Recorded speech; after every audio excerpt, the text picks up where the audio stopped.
Hai guys, assalamualaikum. Sesuai judul, jadi kali ini kita mau liburan ke Langkat, yaitu tepatnya di Pamah Simelir Cottage. Nah, sembari kita menunggu rombongan yang belum sampai, jadi kita berhenti dulu di masjid ini. Nanti kita mau sholat juga di sini. Masya Allah sekali tuh pemandangan masjidnya, ini belakangnya itu sawah. Ini masjidnya masih baru. Jadi pas lah kita berhenti di sini karena kebetulan waktu kita lewat sini tuh jam 12 siang. Nah, nggak berapa lama itu datanglah rombongan kita tadi yang kita tunggu. Ini karena kebetulan kita liburannya keluarga, jadi kita itu berangkat sekitar ada 4 mobil. Nah lanjut, ini selesai kita sholat, kita lanjut perjalanan menuju kota Binjai. Nah di sini aku mau memperlihatkan sedikit jalan menuju ke Langkatnya, tapi tidak semua aku videoin. Nah setelah kita jumpa BSM atau Masjid Agung Binjai juga, itu kita langsung ke simpang 3 ini Tugu, kita belok ke kiri. Nah setelah belok kiri ini kita lurus aja, ngikutin Google Maps sih sebenarnya. Kemudian kita melewati ini ruko-ruko kiri kanan padat seperti ini, kita tetap lurus aja. Dan karena kebetulan aku nggak mungkin videoin sampai sepanjang jalan, jadi ini setelah jalan Namukur lurus aja, ini kita ada jumpa itu Yonif berapa ini, pokoknya kayak asrama tentara gitu.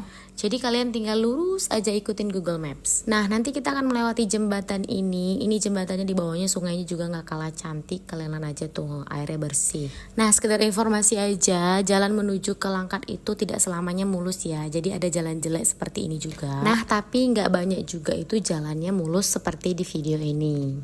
Kemudian di pertengahan jalan nanti kalian ada melewati jalan yang longsor ini. Nah sebelah kanan ini tuh bekas longsor, tapi di sini ada yang jagain gitu. Jadi kita tuh lewatnya bergantian, diarahkan sama pemuda setempat. Nah itu longsornya lumayan dalam, jadi buat kalian tuh harus berhati-hati. Nah setelah longsor kita lanjut lagi perjalanan, masih panjang. Nah ini dia jalan yang dimaksud tadi, itu ada satu perkampungan, lupa nama daerahnya apa. Jadi nggak tahu kenapa itu jalan ini tuh rusak parah dan dalam juga. Mungkin bisa jadi itu karena banjir, jadi makanya dia rusak dan dalam juga. Nah gak berapa lama dari jalan rusak tadi itu nanti kita bakal melewati jalan menanjak yang lumayan parah. Maksudnya itu lumayan parahnya itu menanjaknya itu menanjak kali gitu loh weh. Aku gak bisa jelaskannya juga sih karena aku gak sempat videoin. Nah ini kita udah masuk ke simpangnya, ini ada kita ngelewati perkampungan ini. Nah walaupun di sini gak ada jaringan karena kita udah hidupin Google Maps itu dari Binjai, jadi itu Google Maps tetap jalan. Jadi kalian lurus saja mengikuti jalan ini. Nanti di setiap persimpangan bakal diarahkan oleh petunjuk jalan seperti ini. Jadi kalian lurus aja, di situ ada beberapa tempat wisata, salah satunya itu yang kita mau datangin. Nah sekedar informasi juga ya, jadi kalau pakai Google Maps itu nanti dia titik lokasinya itu nggak sesuai dengan map. Jadi kalian lurus aja ikut jalan yang aspal, jumpa seperti ini, itu barulah kita udah sampai. Karena memang ada beberapa tempat wisata lain yang jalannya juga sama, jadi kalian harus hafal ya tempat wisata yang kalian mau datangin. Ya paling nggak sih kalian tuh tahu lah fotonya kayak gimana, gambaran tempat wisatanya itu kayak gimana. Dan akhirnya kita udah sampai di Pamah Simelir Cottage. Jadi ini kita langsung aja parkirkan kendaraan kita di atas. Itu lokasi parkirnya di atas, naik aja. Nanti kita ngelewati kolam renang, ngelewati bacaan Pamah Simelir Cottage-nya. Kemudian setelah sampai kita langsung check in. Karena sebelumnya kita udah pesan via WA, kita lihat dari Instagram. Nah kalian masuk tuh di sini untuk check in, nanti ada ruangan yang kaca itu. Setelah itu kita akan diarahkan sama abangnya itu untuk menuju ke villa. Nah kebetulan kita bookingnya itu ada 1 family room dan 2 yang biasa itu yang untuk kapasitas 2-3 orang.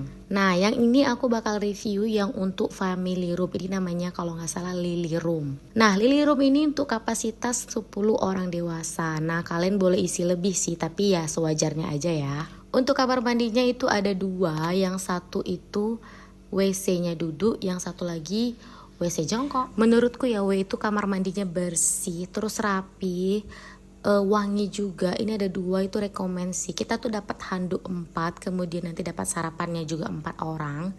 Nah ini pemandangannya, ini kamarnya bersih ya terus rapi gitu. Pokoknya kita waktu pertama masuk itu langsung wah cantik gitu. Nah kita dapat aqua sama tempat masak air panas juga. Dan jangan lupa ini untuk peraturannya dibaca juga ya. Nah setelah kamar ini untuk terasnya, kebetulan kita dapat di lantai 2. Jadi ini kita dapat pemandangan yang Masya Allah itu bagus sekali. Jadi untuk tulip roomnya itu di atas sini, itu untuk kapasitas 2 orang. Nah ini penampakan kamar kita dari depan. Jadi di sini tuh kalian liburan itu betul-betul kayak liburan, gak ada jaringan sih di sini. Ada sih kita beli voucher, cuman kadang jaringannya gak terlalu ini ya, karena kita di tengah hutan atau di bawah bukit gitu. Nah buat kalian yang membawa keluarga itu aman, jadi anak-anak itu bakalan pasti betah di sini karena area bermainnya juga banyak. Nah bukan lagi ya di sini air paretnya aja itu bersih, kalian bisa lihat tuh suaranya, aduh buat kita tenang gitu. Nah setelah kita susun barang ini kita lanjut mau berenang karena memang udah gerah kali, nggak sabar kali mau berendam. Ini kita berjalan kaki menuju ke kolam renang.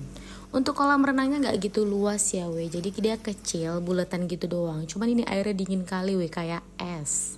Aku saranin sih kalian kalau datang ke sini tuh di hari biasa, jadi biar merasa itu kolamnya kolam milik pribadi. Karena videonya nggak cukup, jadi aku lanjutkan di part 2. See you next video.